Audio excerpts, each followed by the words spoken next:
జనవరిలో పోతే మేము నిరంజన్ రెడ్డి గారు లక్ష్మణరెడ్డి గారు మేము అందరం పోతే జనవరిలో జూరాలు ఎండుకపోయింది. జూరాల నుంచి నీళ్ళు ఇస్తారంట. నీవు జూరాల ఒక సుక్క నీళ్ళు వస్తలేదు పైనుంచి కర్ణాటక నుంచి చెక్ డ్యాంల పెట్టి ఒక్క సుక్క నీళ్ళు వస్తలేదు. టోటల్గా మొత్తం ఎండిపోయింది జూరాల. ఎండిపోయిన జూరాల నుంచి నీళ్ళు ఎట్లా చేస్తారు? ఇవాళ కూడా నీళ్ళు తెచ్చుకోవచ్చు శ్రీశైలం నుంచి. ఇది ఏప్రిల్ మేలో కూడా నీళ్ళు తీసుకొచ్చుకోవచ్చు.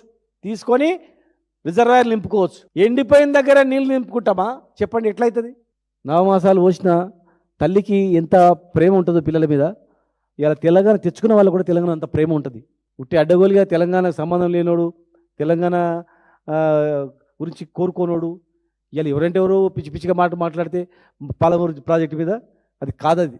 100% మేము పాదయాత్ర చేస్తాం, 100% బిడలు ఉంచుతాం, ప్రభుత్వం ఒత్తిడి తీసుకొస్తాం. రైతుల కన్నుల్లో సంతోషం చూసేంత వరకు, ప్రతి ఎకరాకు నీళ్లు వచ్చేంత వరకు వదిలిపెట్టాం. రైతులకు ఇచ్చిన హామీలన్నీ కూడా, రైతు బంధు కావచ్చు, రైతు బీమా కావచ్చు, ఇంకా ఏమేమి హామీలు ఇచ్చిండ్రో బోనస్లు కావచ్చు, అవన్నీ రైతులకు ఇచ్చినటువంటి హామీ నెరవేర్చేంత వరకు మేము ఖచ్చితంగా తిరుగుతాం, చేస్తాం. నార్లాపూర్ నుంచి ఉదండపూర్ వరకు మా యాత్ర సాగుతుంది. దాని తర్వాత ఖచ్చితంగా ఇచ్చిన హామీలపైన, మా జిల్లా ప్రజలపైన, అన్ని వర్గాలపైన మేము చేస్తాం. ముద్దురాజులకు బీసీఏలకు గూప్ల చేస్తామన్నారు, ఏమైందని అడుగుతాం. గొల్ల కురువులకు 3 లక్షల రూపాయలు బ్యాంకులు ఇస్తాన్నారు, ఏమైందని అడుగుతాం. గీతా కార్మికులకు 10 లక్షల రూపాయలు ఎక్స్గ్రేషియా ఇస్తున్నారు, ఏమైందని అడుగుతాం. మున్నూరు కార్పొరేషన్ ఏమైందని అడుగుతాం. ఎంబీసీ కులాలకు పదవులు ఏమైందని అడుగుతాం. 42% రిజర్వేషన్లు ఏమైందని అడుగుతాం.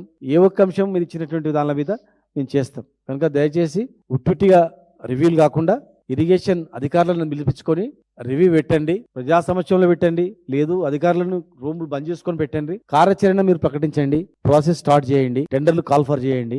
రెడీగా ఉంది టెండర్ బిడ్డు, టెండర్ క్యాన్సిల్ అయ్యింది, మళ్ళీ ఏం చేయాలి? ఇమ్మీడియట్ రీకాల్ చేయాలి. దాని అంతే, ఒక రోజులో అయిపోయి పని. ఆ రీకాల్ చేయకుండా ఉట్టుట్టిగా మేము పెడితే మీరు మాట్లాడితే మేము పెడితే కాదు. అది ఖచ్చితంగా మేము చేసే ప్రతి అడుగు, మేము చేసిన డెవలప్మెంట్ పైన అడుగు మీద అడిగేసుకుంటూ పోతాం. మరి జిల్లా నాయకులు కూడా ప్రభుత్వం మీద ఒత్తిడి తీసుకొచ్చి కార్యక్రమాన్ని నిర్వహించాలి. తొందరగా టెండర్లు కాల్ఫర్ చేసి నీళ్ళు ఇవ్వాలి. అది మీ బాధ్యత. టెండర్ క్యాన్సిల్ చేయకుంటే ఈ పాటికి అయిపోయింది. ఉట్టి పుణ్యానికి క్యాన్సిల్ చేసి తినే అన్నంలో రాళ్ళు పోసినట్లు, తినే అన్నం రాళ్ళు వేసి మళ్ళీ రాళ్ళు ఏరినట్లు పరిస్థితి. కనుక అది చరిత్ర క్షమించదు మిమ్మల్ని.